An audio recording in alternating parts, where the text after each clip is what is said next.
Hi, everyone. Good afternoon. My name is Michelle D'Amico, and I'm the Director of Continuing Education and Public Programs at the NYU SPS Center for Global Affairs, or CGA.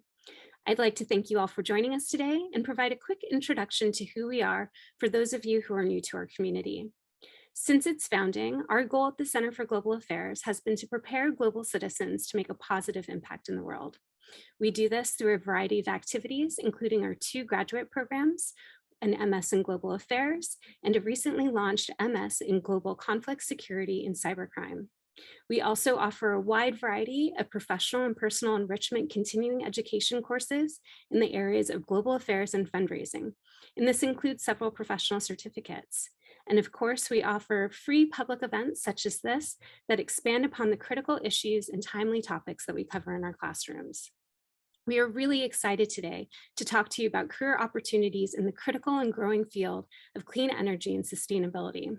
Before I turn this over to my fabulous colleagues, Dr. Carolyn Kissane and Pat Sapinsley, I'd like to provide a quick overview of our Professional Certificate in Clean Energy program, which is offered jointly by the Center for Global Affairs and the Urban Future Lab. Okay, great. So in the Certificate in Clean Energy program, students gain an understanding of clean energy solutions in a variety of areas, such as transportation, energy efficient buildings, renewable residential and commercial installations, and smart grids. Students engage with clean energy data and hone the basic skills required to interpret and analyze this information for data-driven decision-making. The program curriculum combines traditional academic approach with experiential learning to train professionals for a smooth transition into the clean energy sector. This program has been designed to be completed in 1 year. It is taught by wonderful and fabulous industry professionals. There is an applied project option through the capstone course. There are networking opportunities through guest lectures and courses, events offered by the Center for Global Affairs in the Urban Future Lab, and other industry opportunities that are shared with students and alumni of the program. There are payment plan options for students, and virtual coursework provides additional flexibility for professional students. Here are the courses in the program. Students begin with Foundations of Clean Energy and Energy Modeling Foundations. We suggest that these 2 courses are taken in the first semester. It's followed by the Clean Energy Ecosystem.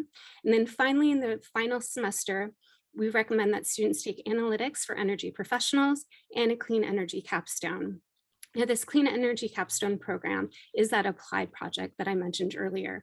We pair groups of students up with a clean energy company to work on an applied project so students get real world experience and are able to demonstrate all of the knowledge and skills gained in the earlier courses.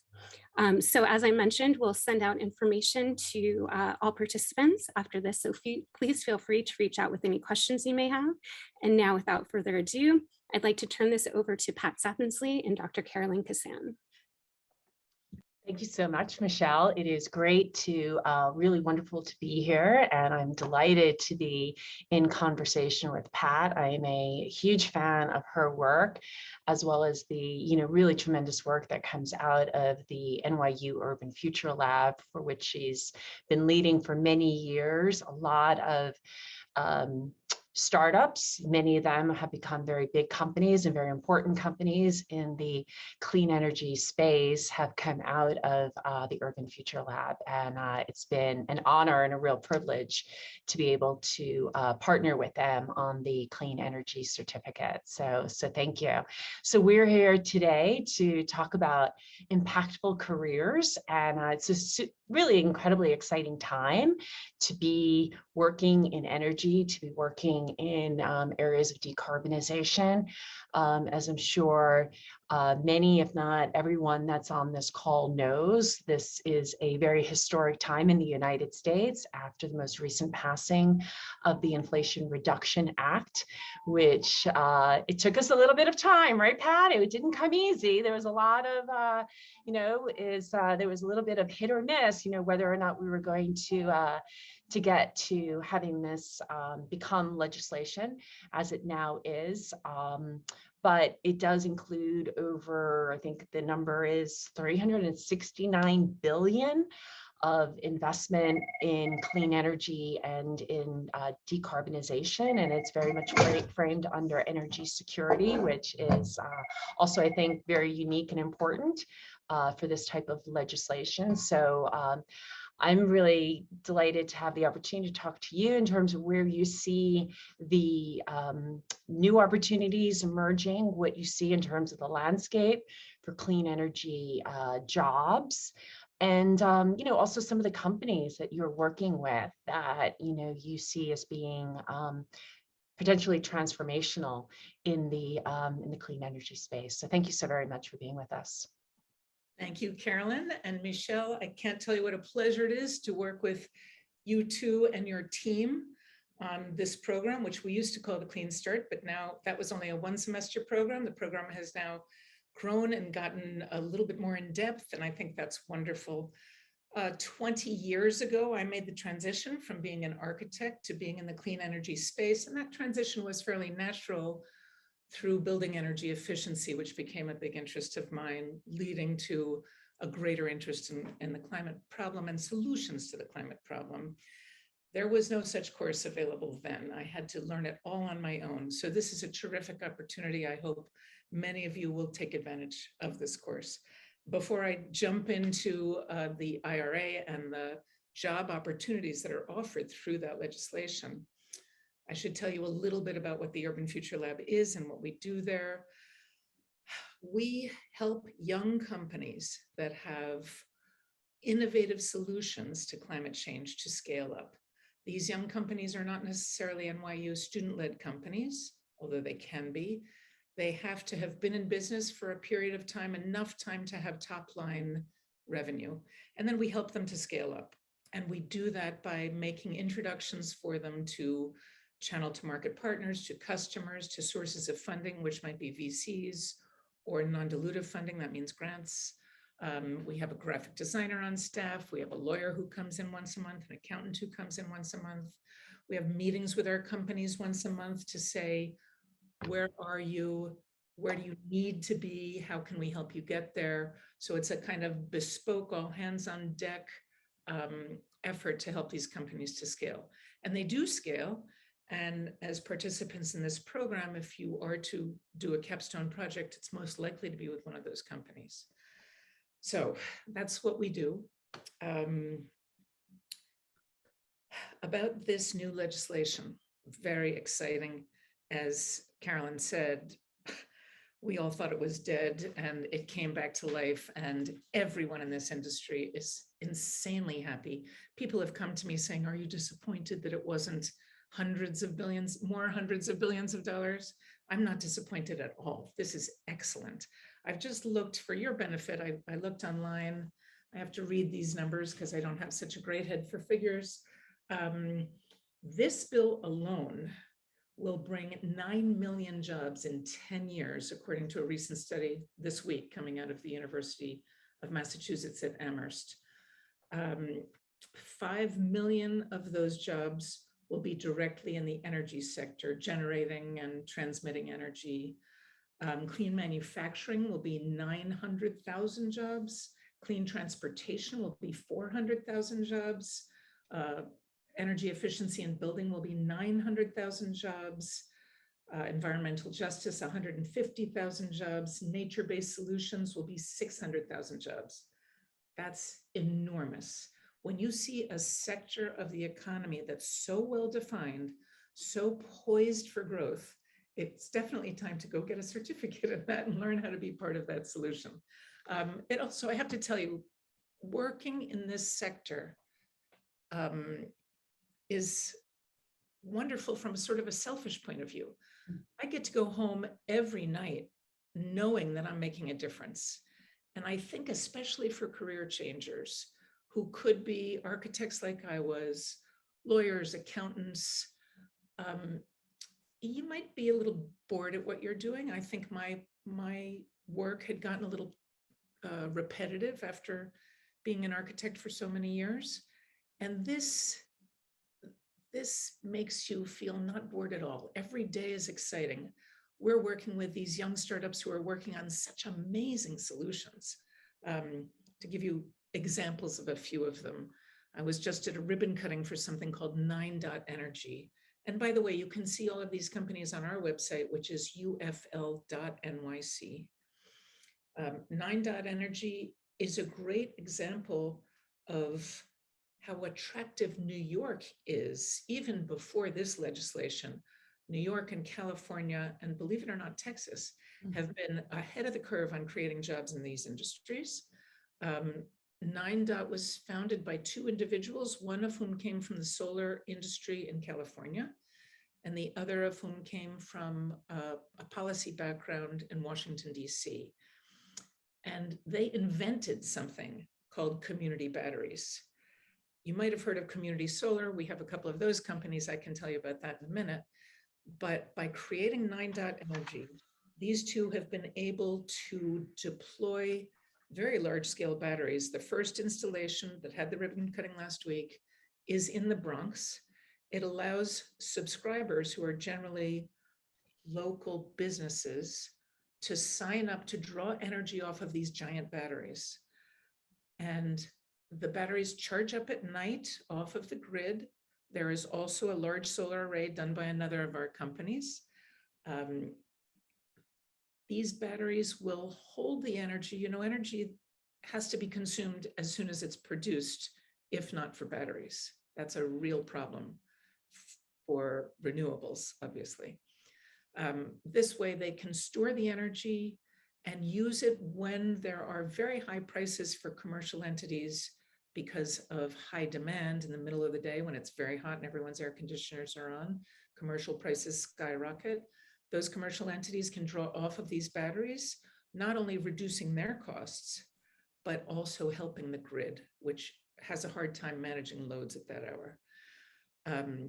In addition, if there's another Sandy or another resilience event, like a flood or something that knocks out power, people can draw off of these batteries. So that's what community batteries are. 9. Is the first company that I know of in the country that's doing this. As I mentioned, we have community solar. In fact, one of the founders of our community solar company called the Power Market took this course when it was called when it was called the Clean Start. And he is now a co-founder of the company that he did a capstone with. He loved the company so much that he began working for them, and he became more and more important in that company, and they hired him. So community solar does the same thing as the community batteries I just mentioned. This means that apartment dwellers who don't own their own roofs and who might be low to moderate income individuals can actually purchase solar. I'm in a 66-story building here in Manhattan, and I'm able to purchase my solar through the Power Market. I don't control my roof, and even if I did, the size of the roof of a 66-story building could barely power the hallway lighting. There's something called a floor area ratio, which is too tiny for this building. So, low to moderate income people are able to buy solar because of community solar. This means that you tell your utility, in this case Con Ed, that you want to buy the power from a community solar provider. You're able to sign up, and you should be able to purchase that electricity at a 10% discount because the state is encouraging people to do this. So those are a couple of examples.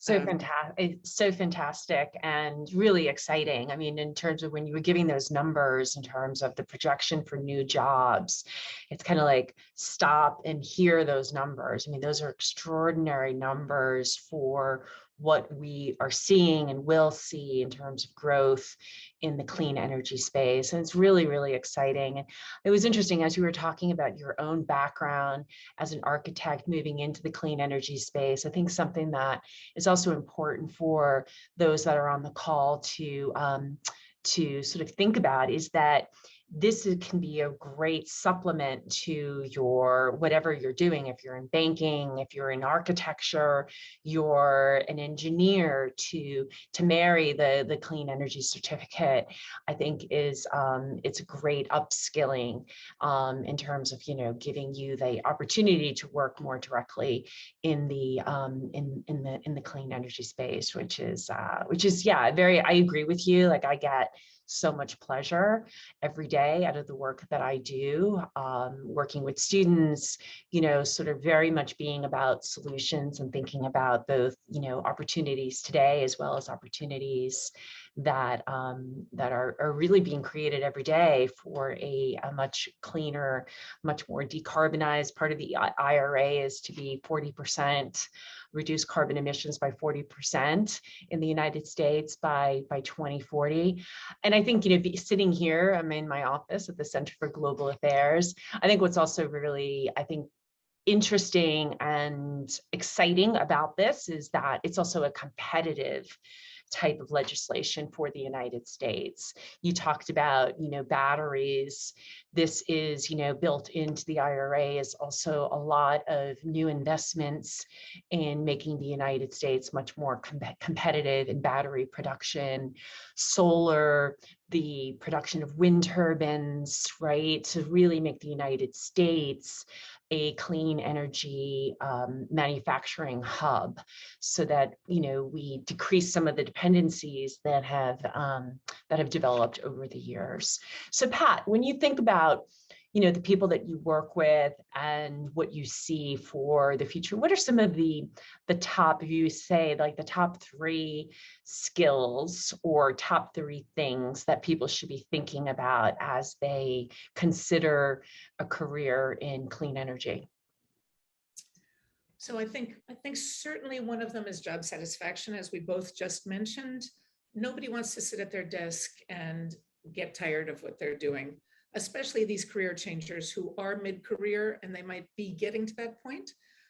I know that as an architect doing largely renovations, I began to feel that I was an expert in cabinet pulls, renovating kitchens and bathrooms got to be very repetitive and boring.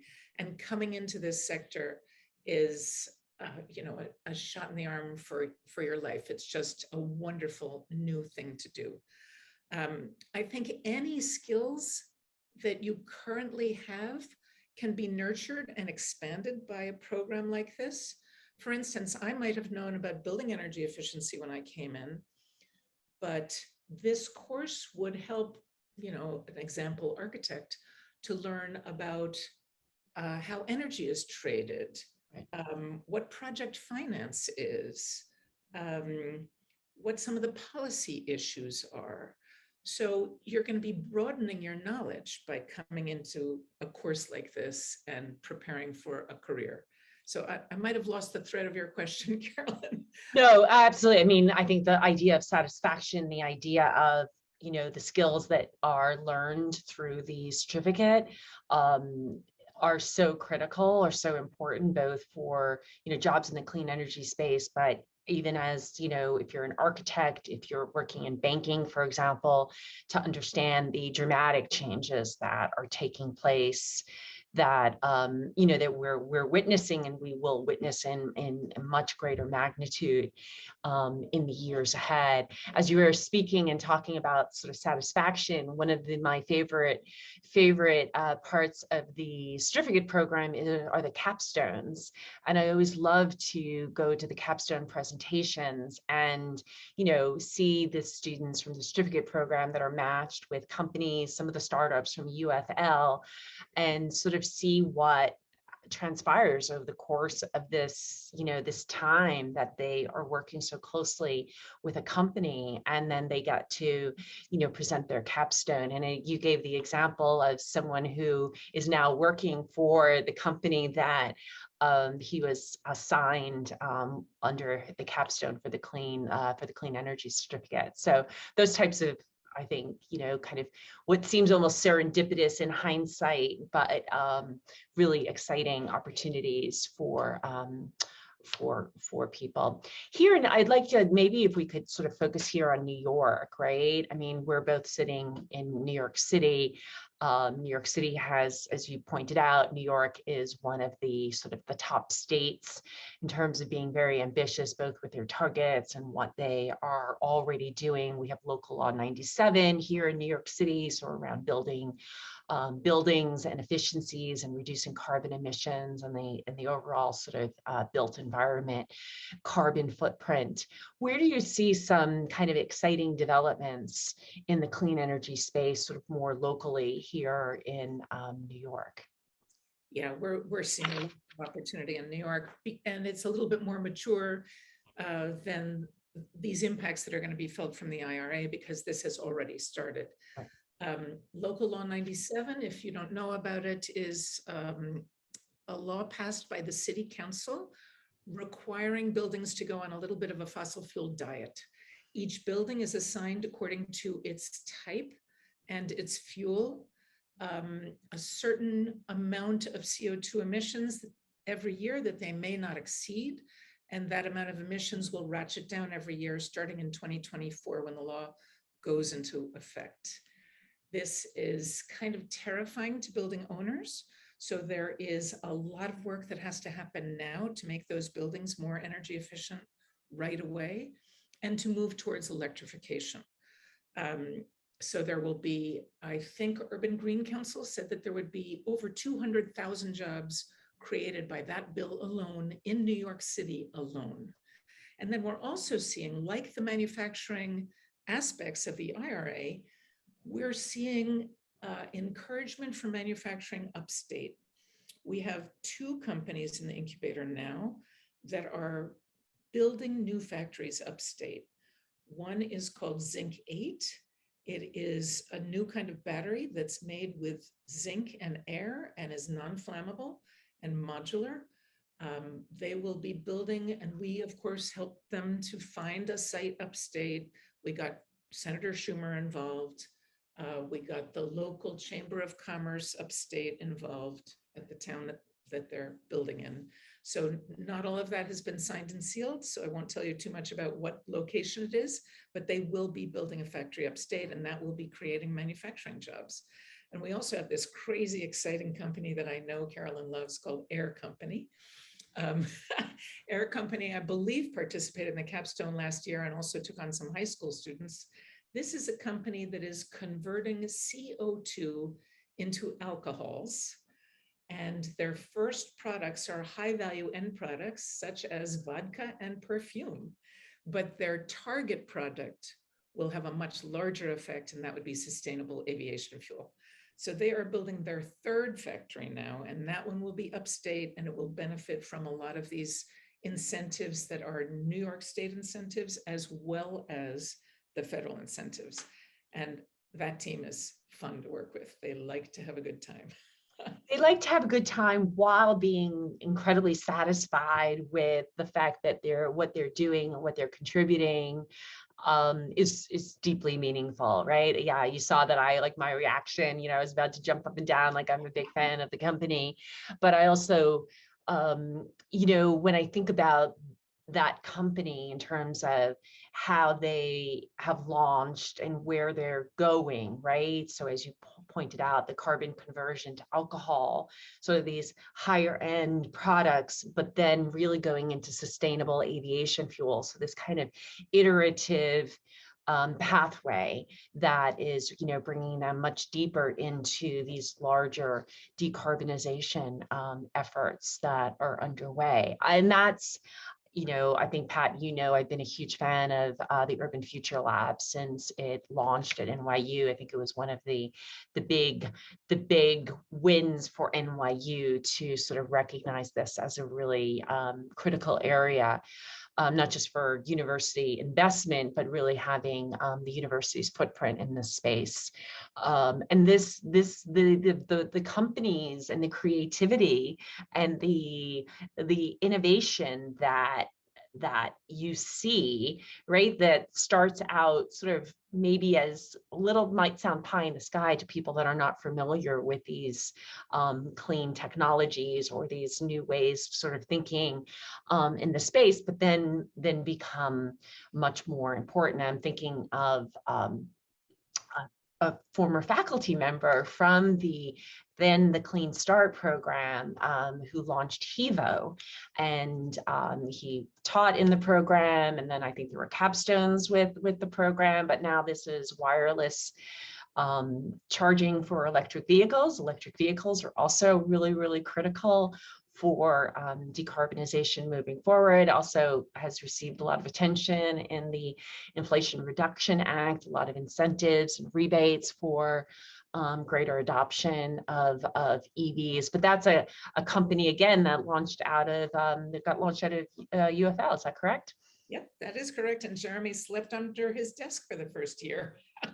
These startups are really startups. Yeah. Yeah. And sometimes it's one person or two people. He now has, I shouldn't say how many employees, I don't even know, Yeah. but it's tens of employees. He's doing quite well. Some of the other companies that are really interesting are Dandelion, which has made a big splash in the news. This is a company that was invented by a young woman who was at Google X trying to do a moonshot. And it occurred to her that homeowners, individual homeowners, almost always put fossil fuel generation in their basements to provide heat, and that it's really unnecessary because we can get all the heat we need from the temperature of the earth beneath our houses. If you go down below 5 feet even, the temperature below the earth in this area is a constant 55 degrees. So if you think about the amount of heating you would need in the winter to heat a home to 72 degrees, you can either start with air that is 32 degrees in the winter, or you can start with fluid running through the ground that is warmed to 55 degrees just by virtue of it running through the ground in a pipe. So that's how geothermal heating works. And then of course in the summer, cooling only needs 55-degree temperature. So you get pretty much free heating and cooling with no fossil fuels. The only fossil fuels that are needed might not even be fossil fuels, it might just be electricity or to run a pump and a fan. So she decided that the thing that was keeping people from doing this was that it's 5 different trades who all blame each other when something goes wrong. It's the excavator, it's the electrician, it's the HVAC contractor, it's the plumber, and then there's one more, I can't remember what. So she said she's one neck to choke. She will take on the whole project and she will finance it.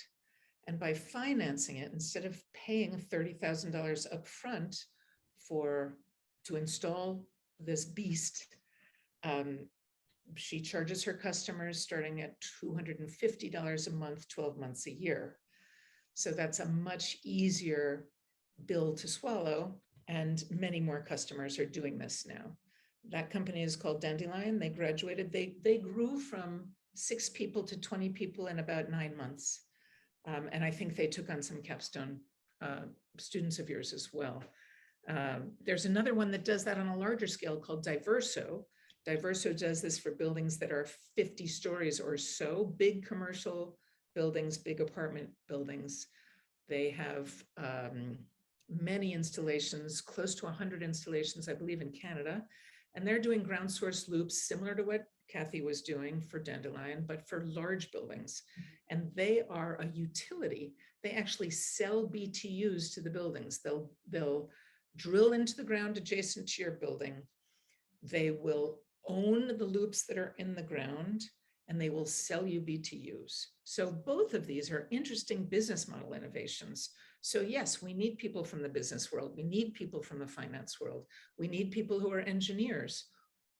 Anyone can contribute to this industry. We all need to, it's all hands on deck for climate. Yeah, no, I 100% I agree. And I think, this year, I mean, we're applauding, right, the passing of the IRA, but we're also sort of seeing firsthand it's the summer, right, from floods in many different, here in the United States. In fact, Texas just most recently, yesterday, massive floods. We had Kentucky, we've had, wildfires in California, and that's, heat waves across the country. That's just, the United States. And then once we leave the US, I mean, then the sense of urgency, right, to address the impacts of climate change are have never been clearer, right? And the urgency that is required. So this is not just a super exciting space, but it's a space that we really need. We need commitment, we need the dedication, we need the skills to, it has so many repercussions, right, for the type of world we're going to be living in the future. So yeah, and I think it took this kind of glimpse of Armageddon to convince the country. I think we're up to about 70 or 75% of the country really does understand and believe in climate change. A friend of mine who works at the American Museum of Natural History told me some time ago that when they had an exhibition on Darwin, they did a opinion poll and found that only 50% of Americans believe that Darwin was correct. So getting to 75% of people understanding that climate change is a real thing is a huge hurdle. So it's great that we're there. It's sad that it had to be on the TV every night. People might have known this 20 years ago just from the science, but okay, here we are. Right. Nature.com just actually produced a very interesting research piece that actually people assume that there's more climate denial than actually exists here in the United States. That, as you said, that 75%, a lot of people would say, oh, they would think that it was lower. Whereas the reality is that many more people, and again, you'd be hard pressed to find anywhere here in the United States where you've not seen firsthand the impacts of climate change. 100%. So we have a great question from someone in our audience interested in thoughts on urban design and sustainability and resources or examples for transit-oriented development in cities. So the urban future. And do you see things within UFL that are working specifically in this area? Yeah, absolutely. So we have several companies that are working in mobility.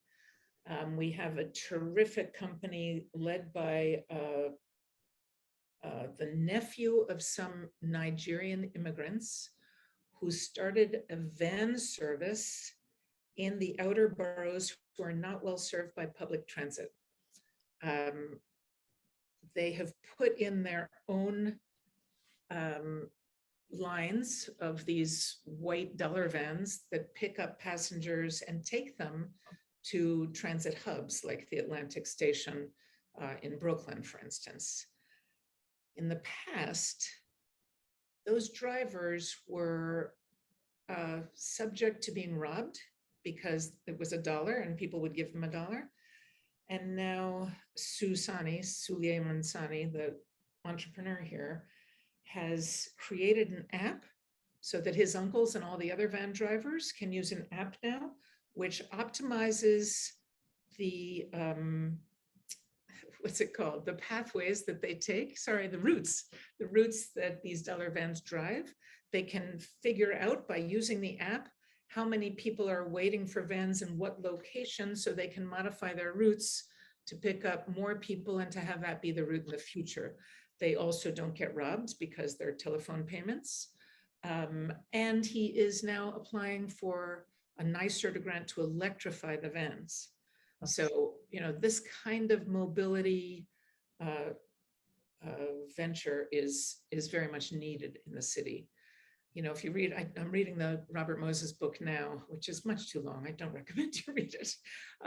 But he stymied the development of public transit so that it does not go to the communities that need it most. We have to get cars off the street. We also have a relationship with Fermata, who are actually in the Navy Yard, but they just, together with our company 9 put the first vehicle to grid charging in New York. So that's another transportation and mobility venture that will help the transportation sector. So yes, we are very focused on that. Yeah, and I should add, because it's a question that some of my graduate students have been working on as well. We do a group of grad students every semester that work with Ramble as junior consultants, and they work on a sort of a project that Ramble gives us, and that has been, mobility has been a big focus. And so we've looked in the past at cycling here in New York, like what are the impediments to increasing the number of people that use bicycles. And I'm a native New Yorker, grew up in the Bronx, like the city bike has been a game changer for New York City. And yet, we still need to do a lot more to create more incentives and a feeling of greater safety on the streets in terms of taking out a bike. But also we're seeing a lot of e-mobility, e-bikes and scooters, and there's so much that is happening in the space.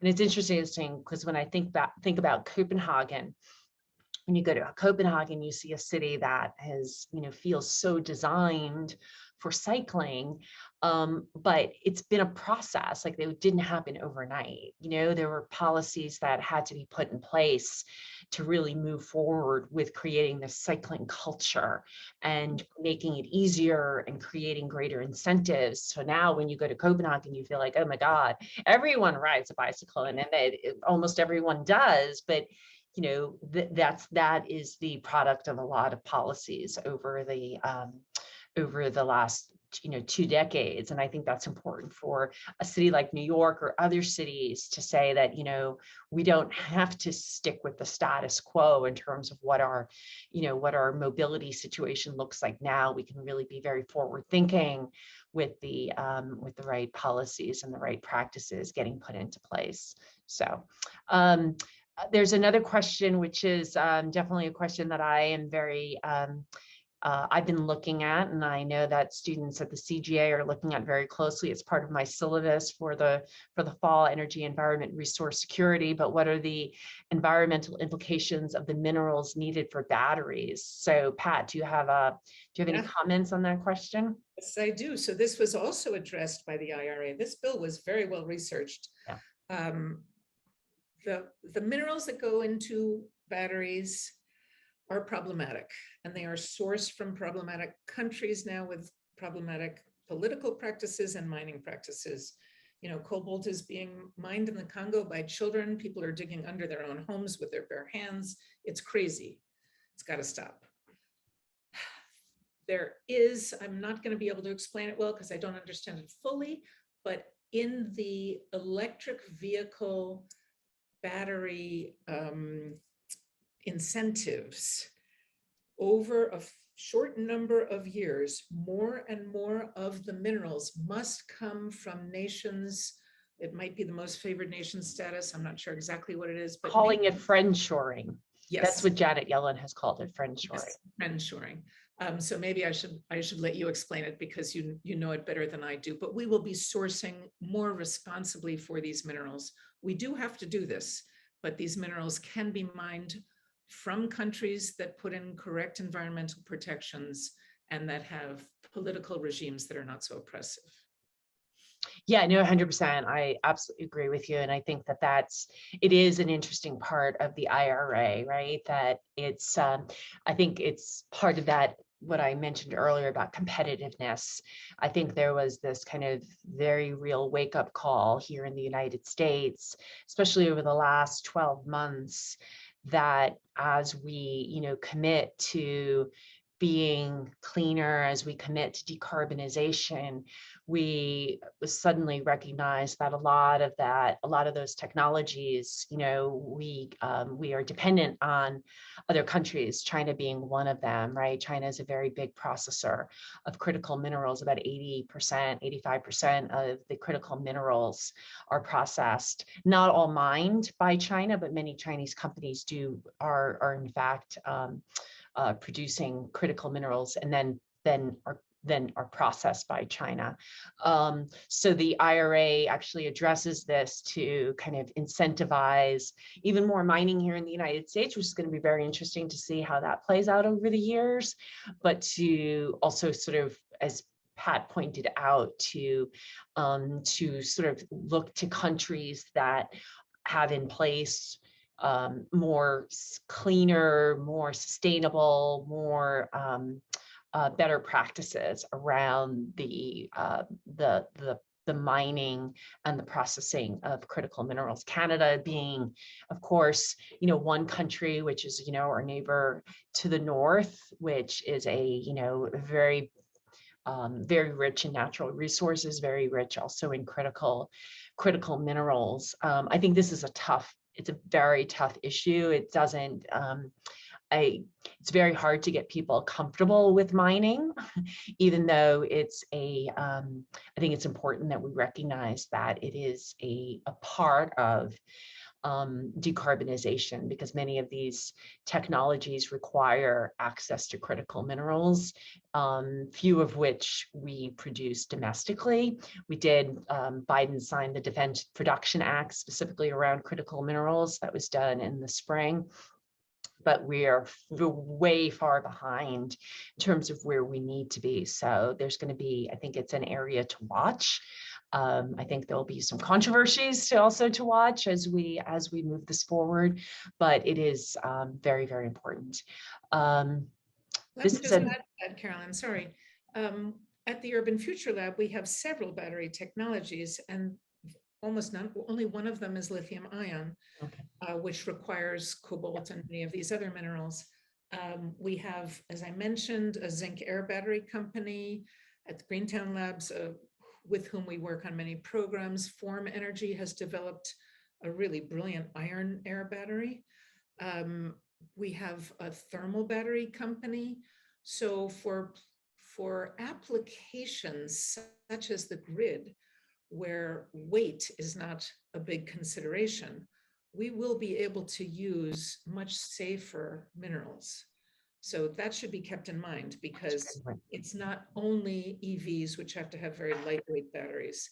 The grid needs batteries, and those can be much safer. Thank you so much for sharing that. I think that's so important. And I think the sense of scarcity is also sort of driving innovation, right? It's driving innovation to say, okay, maybe we can find an alternative, right? We don't have to only rely on this imported mineral, that we could actually look for alternatives that kind of mirror or match what that metal could do, or find another safer mineral or metal. So I think that's a really important point. Pat, there's a great question here for you, and I think it's actually, maybe we both can also sort of address it more broadly about sort of the key words, some of the things that when building out a resume, where you do want to highlight your position, brand yourself as someone who works in clean energy. What are some of the key words and talking points to directly relate to architectural training, to energy job qualifications, including policy for resume purposes? Oh, that's interesting. Yeah, it's a good question. I wonder if we're talking about keywords, or if we're talking about what a person has actually done.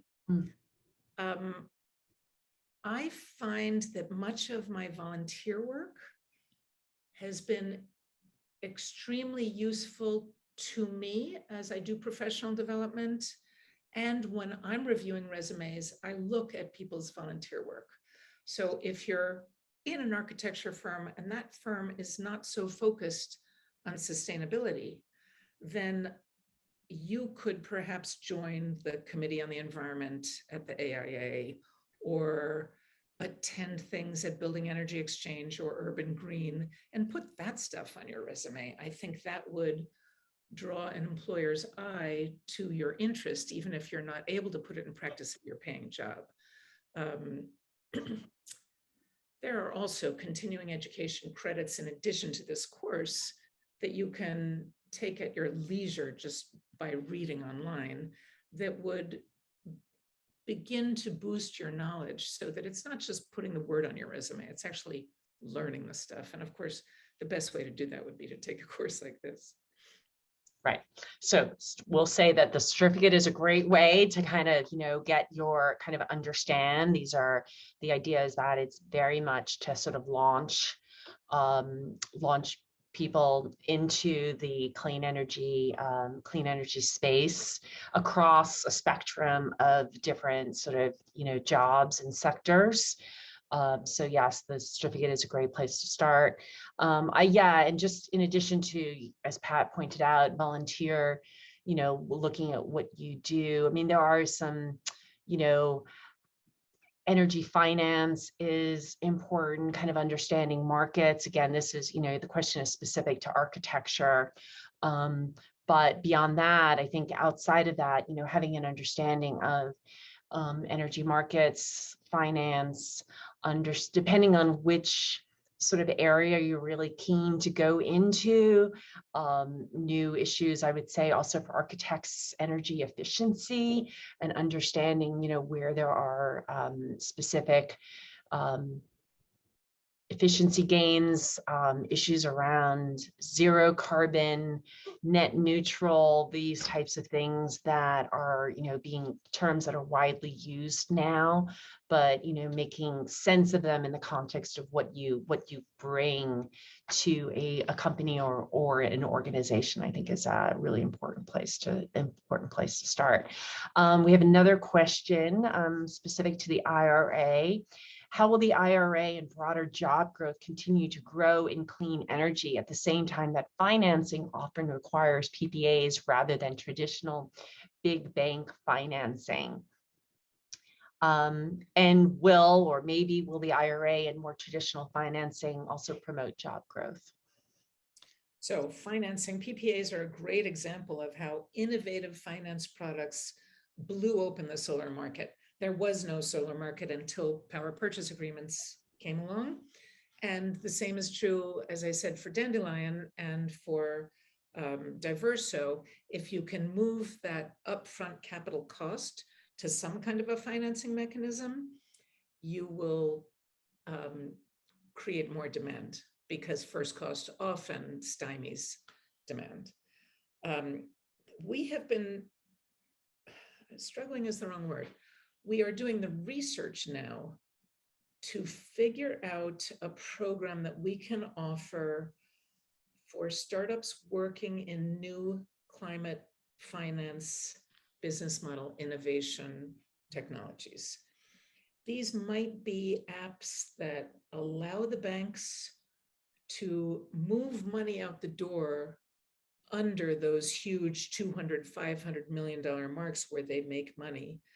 Yet the cost to a financial institution for moving that money includes very high legal expenses, very high accounting expenses, lots of personnel hours.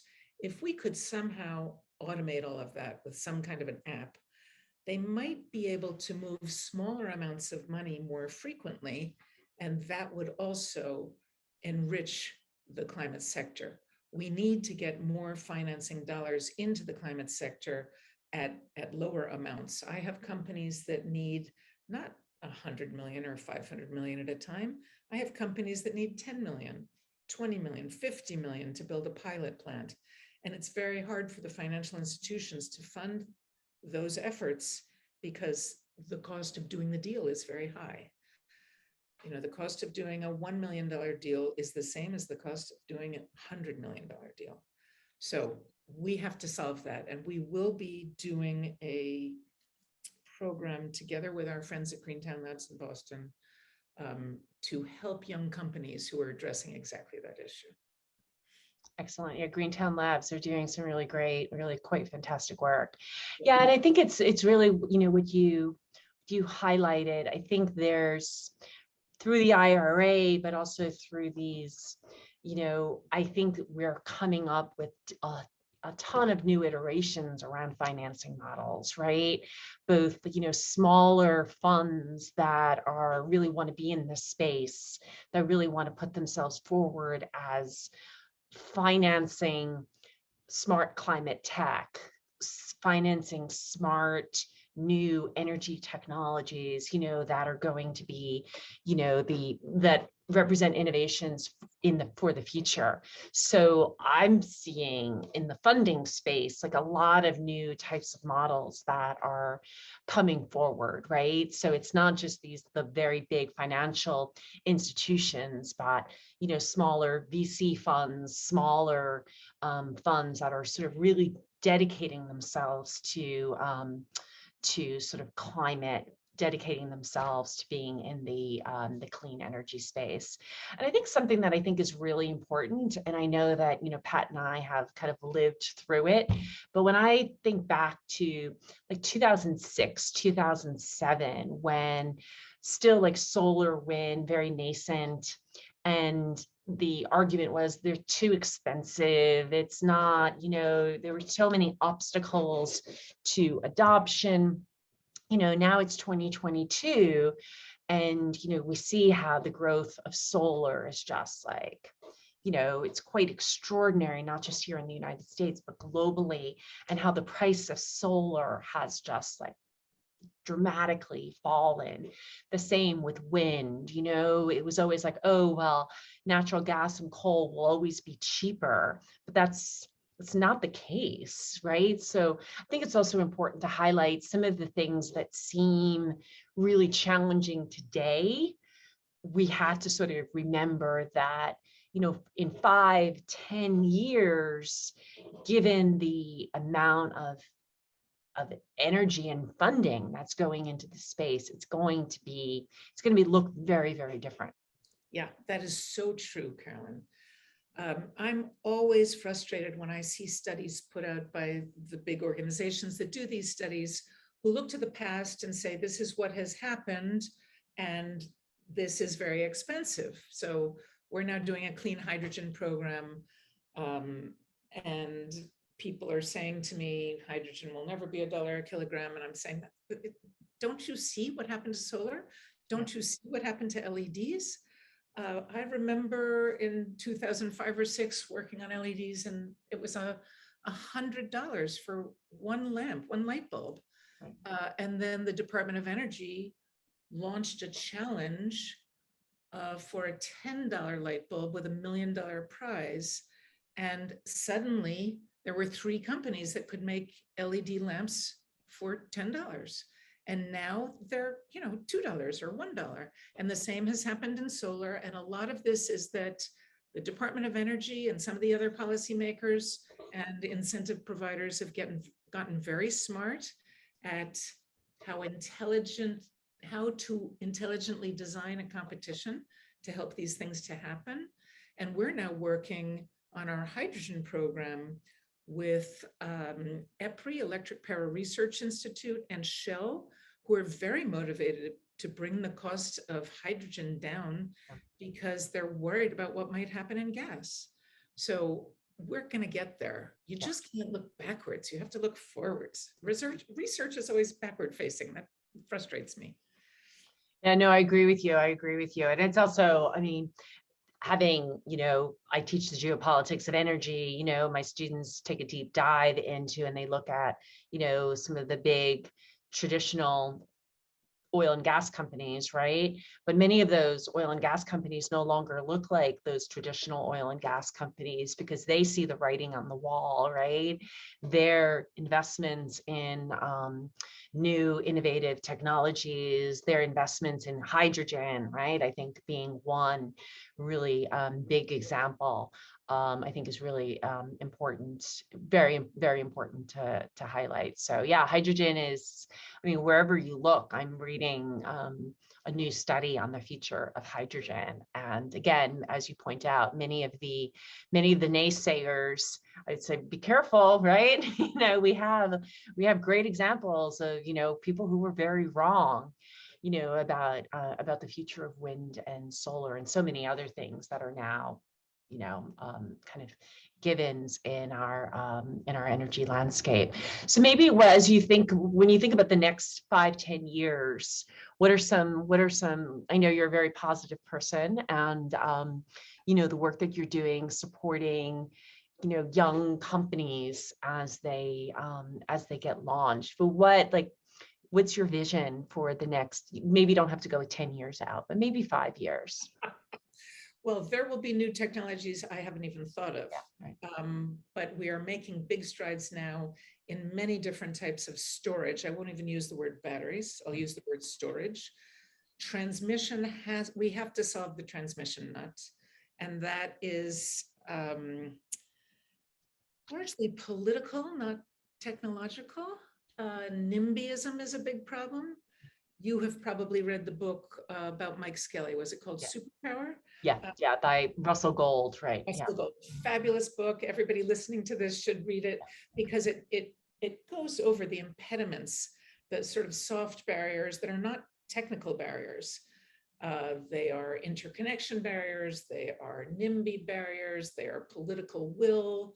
All of those things have to be solved. And maybe we're getting there, as we said, because of Armageddon, unfortunately.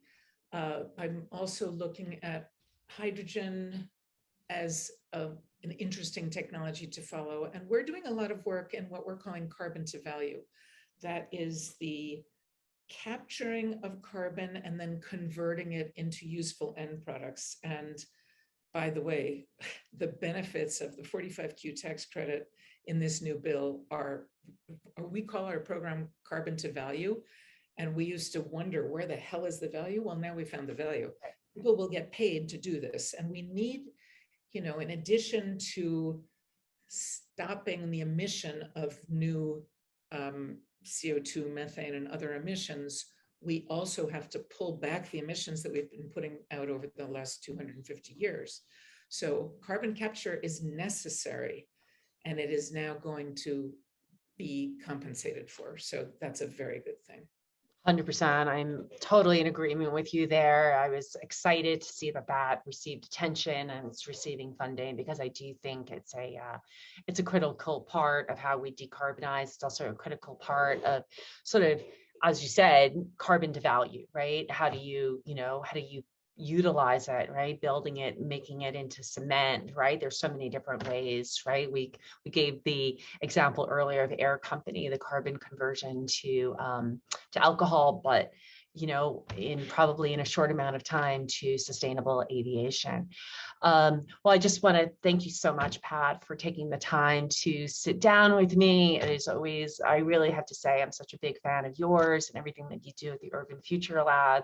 Whenever I'm kind of like feeling like I need like a shot of positivism, I just sort of think about like all the exciting startups and the work that they're doing, and their like just the way that their energy and their commitment to change is really very inspiring for me. And I just want to thank everyone who has joined us today.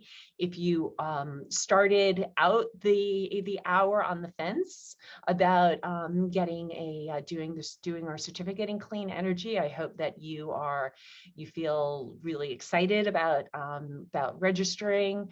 Also, please feel free to reach out to me if you want to learn about opportunities within the graduate program at the Center for Global Affairs, where we have an energy and environmental policy concentration. And I'm always just so excited to see the work that our students do, and to see the careers that they embark on, and to sort of look back over the years and sort of like, yep, they're doing it. They're making a difference, and they're working in the areas that they really desire, and they're getting great satisfaction from it. So thank you all so very much. And thank you, Carolyn and Michelle. It's always a pleasure to talk to you, and I'm so grateful to you for bringing people into this industry. We need everyone to work on this problem. So thank you. Thank you. So we'll just continue together as a team. We'll continue bringing more people in, right, Michelle? All right. Take care. Thanks everyone for joining us. Really appreciate it. Enjoy your rest of your indulge in the remaining days of August, right? Before September is around the corner. All right. Thank you all very much. Thank you. Bye. Take care. Bye.